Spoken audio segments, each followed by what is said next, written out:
আইছো। জানো, আমি না বিশ্বাসই করতে পারতেছি না যে তুমি সত্যি দেশে চলে আইছো। মাঝে মধ্যে আমি তোমার নিয়ে স্বপ্ন দেখতাম, তুমি চলে আইছো। হঠাৎ করে স্বপ্নটা ভেঙে গেলে দেখতাম যে সবকিছু মিথ্যে, তুমি নাই। আমি না ভাবতেও পারি না যে তুমি এত তাড়াতাড়ি চলে আইবা। আমার না বিশ্বাস হইতেছে না। আমার একটা সিমটি কাটবা? আচ্ছা ঠিক আছে, এই যে সিম দিয়ে দিলাম, এবার বিশ্বাস হয়েছে তো? আমার একটা সিমটি কাটবা? আচ্ছা ঠিক আছে, এই যে সিম দিয়ে দিলাম, এবার বিশ্বাস হয়েছে তো? বুঝলাম না ভাই, বিদেশ থেকে আইতে নাইতে চিন্তা চিন্তি শুরু করে দিলা।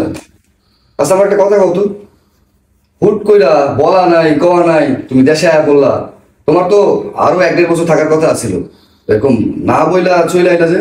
কেন আমি দেশে চলে আসছি তুই খুশি হস না? না, খুশি হব না কেন, হাজার হোক রক্তের সম্পর্কের ভাই তো, খুশি হয়েছি। কিন্তু তারপর একটা কথা আছে না ভাই, টাকার মেশিন চাপতে চাপতে যদি মেশিনটা নষ্ট হয়ে যায়, সরকারও কিন্তু টেনশনে পড়ে যায়, কেমনে দেশটা চালাইব। তুমিও তো আমার মাথার উপর বট গাছের ছায়ার মতো আসিলা, আমি হুট করে আয়া পড়ছো। তার উপরে ঢাকা শহরে এত বড় বাড়ি লইয়া বাসা ভাড়া দেওয়া, সংসারে খরচ চালানো, খাওয়ান দাওয়ান, মার চিকিৎসা, এগুলো আমি কেমনে চলবো কিছু বুঝতেছি না। আমি চলে আইছি, তুই যেমন খুশি হয়েছিস, তোর আরেকটা খুশির সংবাদ নেই, আমি আর বিদেশে যাবো না। বিদেশে যাইবা না মানে? কি কইতেছো তুমি? মাথা ঠিক আছে তোমার? আমার মাথা ঠিক আছে। বিদেশ না গেলে সংসারটা চলবো কেমনে? এই সংসারটা কেমনে চলবো সেটা তোর ভাব কইব না। এতদিন যেভাবে সংসারটা চলছে সেইভাবে চলবো। এমন ভাবে চিন্তা করতেছিস মনে হইতেছে সমস্ত চিন্তা তোর মাথায় গিজগিজ করতেছে। বুঝলাম না ভাই, বিদেশ থেকে আইতে না আইতে তুমি এমন ব্যবহার করতেছো কেন? হ্যাঁ, তুমি তো এমন আসলে না ভাই, তুমি এমন চেকতেছো কেন?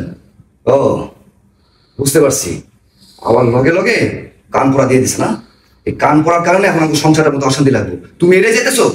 একটা ফালতু কথা কবি না, তোর ভাবির লাগে এই পর্যন্ত আমার এই বিষয়ে কোনো কথা হয় নাই, আজে বাজে কথা কবি না কয়ে দিলাম। এখানে দাঁড়া দাঁড়া ঝগড়া করার কি মানে? আসো ঘরে আসো। চলো।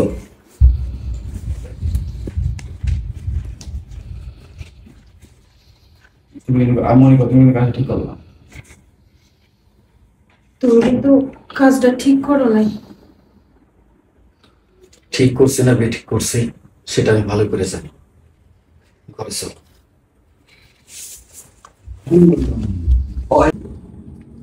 বুঝলাম না ভাই, বিদেশ থেকে আইতে না আইতে ও লোকে চিন্তা চিন্তি শুরু করছো। আচ্ছা যাই হোক, এটা তোমার ব্যাপার। তুমি আমার একটা কথা কত, তুমি যে পুঠার এই দেশে আয়া বললা, বলা নাই কওয়া নাই, বুঝলাম না ব্যাপারটা। হ্যাঁ আসেন। তোমার তো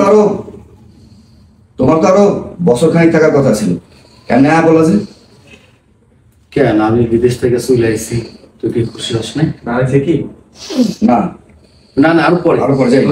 কেন আমি বিদেশ থেকে চলে আইছি, তুই কি খুশি হস নাই? না, খুশি হবো না কেন, খুশি তো হয়েছি। হাজার হোক রক্তের সম্পর্কে ভাই তো তুমি, ব্যাপারটা আসলে ওইটা না। কি ছিল? টাকার মেশিন। টাকা বেশি। এটা যাই এই যাবে। একটু টিপটপ চলবে। ব্যাপারটা আসলে হয়েছে কি, টাকার মেশিন তো সাথে সাথে যখন টাকার মেশিনটা নষ্ট হয়ে যায়, সরকারও কিন্তু টেনশন যাই। হাজার হোক রক্তের সম্পর্কে ভাই বলে তো কথা, খুশি আমি হয়েছি। কিন্তু ব্যাপারটা হইতেছে কি ভাই, টাকার মেশিন তো সাথে সাথে যদি কখনো নষ্ট হয়ে যায়, দেশের সরকার এও কিন্তু টেনশনে পড়ে যায়, কেমনি এই দেশটাকে চালাই। কারণ তুমিও তো আমাকে সংসারে মাথার উপর বট গাছে ছায়া হয়েছিল, আনায় পড়ছো, এত বড় সংসার কেমনে চালামু, কেমনে কি করুম, মায়ের চিকিৎসার টাকা সবকিছু মিলায় তো একটু হিমশিম খাওয়া লাগবো। তাছাড়া ঢাকা শহরে এত বড় একটা ফ্ল্যাট বাসা নিয়ে ভাড়া থাকা, এগুলো তো একটা ব্যাপার স্যাপার আছে, তাই না? উঠলাম। শোন, আমি দেশে আইছি, লোকটা বোঝাই দিচ্ছে। ওটা লোকটা বলছে, আমি এই পিলারের সোজা দেখা ঠিক আছে, যাচ্ছে। শুধু কোথায় দিচ্ছিল এই যে একটা চিত্র দেখা যাচ্ছে, এই চিত্রটা দিচ্ছিলাম। হ্যাঁ চল চল যাই। এখানে একটা লোক ওখানে যাই। হ্যাঁ উঠলাম, ওঠার পর ওটা লোকটা দিতেছি আমরা। ও দাঁড়ায় গেছে যাই, যাই। আমি দেশে আইছি, তুই যেমন খুশি হইছস, তোর আরেকটা খুশির সংবাদ দেই, আমি আর বিদেশে যাবো না। কি বলে? বিদেশে যাইবা না মানে? তুমি যদি বিদেশে না যাও তাহলে সংসার চলবে কেন? এই সংসারটা এতদিন যেমন করে চলছে সেইভাবে সংসারটা চলবো। এত মাথায় চিন্তা মনে হইতেছে, সমস্ত চিন্তা তোর মাথায় গিজ গিজ করতেছে। বুঝলাম না ভাই,